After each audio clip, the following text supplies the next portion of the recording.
पापी इंसान के बुरे दिन कब शुरू होते हैं? पाप शरीर के किस अंग से प्रवेश करता है? पाप का घड़ा भरने पर क्या संकेत मिलते हैं? एक बार भगवान शिव माता पार्वती के साथ बैठे थे, तब भगवान शिव कहते हैं, पार्वती, आज मैं तुम्हें एक ऐसी कहानी सुनाने जा रहा हूँ जिस कहानी को सुनने के बाद तुम्हें 3 ज्ञान की बातें प्राप्त होंगी। पहली बात, पापी इंसान के बुरे दिन कब शुरू होते हैं। दूसरी बात, पाप शरीर के किस अंग से प्रवेश करता है। और तीसरी बात, पाप का घड़ा भरने पर कौन कौन से संकेत मिलते हैं। तब माता पार्वती कहती हैं कि यदि मुझे ये 3 ज्ञान की बातें प्राप्त होती हैं तो आप निश्चित ही कहानी शुरू कीजिए। भगवान शिव कहते हैं, पार्वती, एक गांव में 2 मित्र रहते थे। बचपन में उनमें बड़ी मित्रता थी। एक का नाम था पाप बुद्धि और दूसरे का नाम था धर्म बुद्धि। पाप बुद्धि पाप के काम करने में जरा भी नहीं डरता था। कोई भी ऐसा दिन नहीं जाता था जब वो कोई पाप ना करे। यहाँ तक कि वो अपने सगे संबंधियों के साथ भी बुरा व्यवहार करने में नहीं चूकता था। वहीं दूसरा मित्र जो धर्म बुद्धि था, सदा अच्छे अच्छे काम ही किया करता था। वो अपने मित्रों की कठिनाइयों को दूर करने के लिए हमेशा तत्पर रहता था। वो अपने चरित्र के कारण काफ़ी प्रसिद्ध था।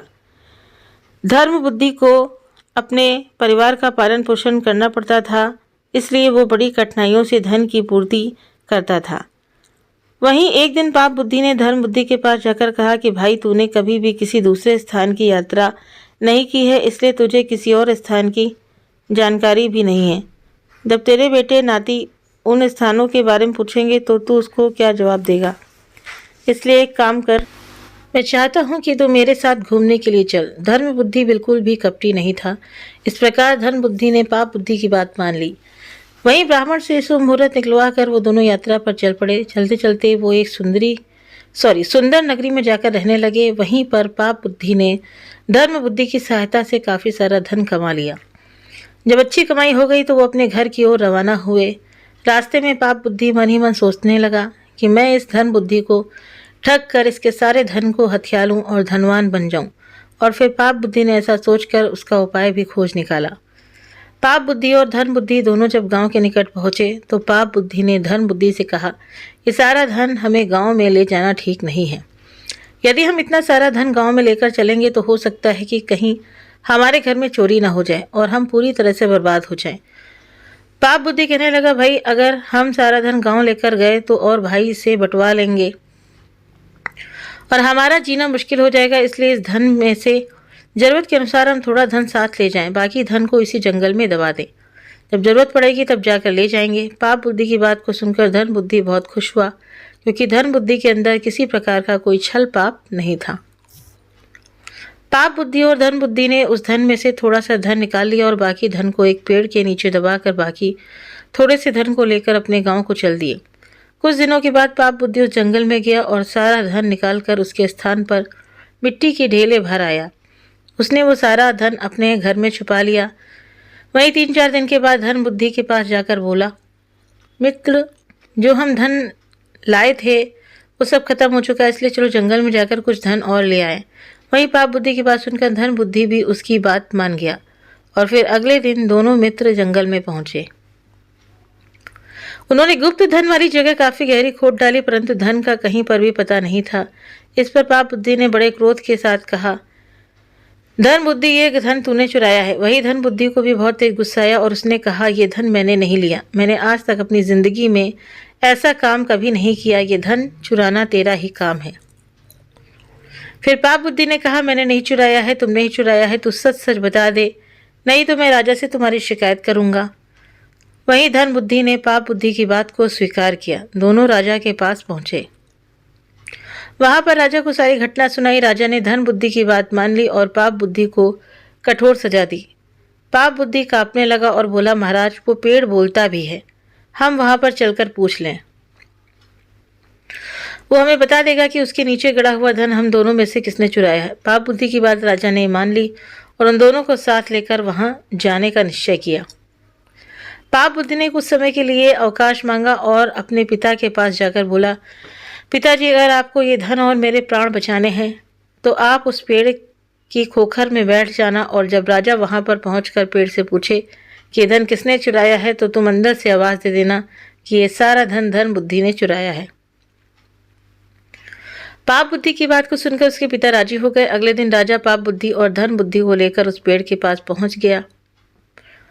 वहां जाकर पाप बुद्धि ने पूछा, ए वृक्ष, तू सच सच बता दे, यहाँ का धन किसने चुराया है। वहीं पेड़ के अंदर से आई आवाज को सुनकर राजा ने धर्म बुद्धि को कठोर दंड दिया। वहीं धर्म बुद्धि ने कहा, महाराज, आप मुझे चाहे जो भी सजा दे दें, मगर सजा देने से पहले मेरा एक काम कर दें कि मुझे इस वृक्ष को आग लगाने की आज्ञा दें। मैं इस वृक्ष को आग लगा दूं, उसके बाद जो भी उचित दंड है मैं उसे स्वीकार कर लूंगा। वहीं धर्म बुद्धि की बात राजा ने स्वीकार कर ली और राजा की आज्ञा पाकर धर्म बुद्धि ने उस पेड़ के चारों ओर मिट्टी के तेल के छींटे तथा उपले लगाकर आग लगा दी।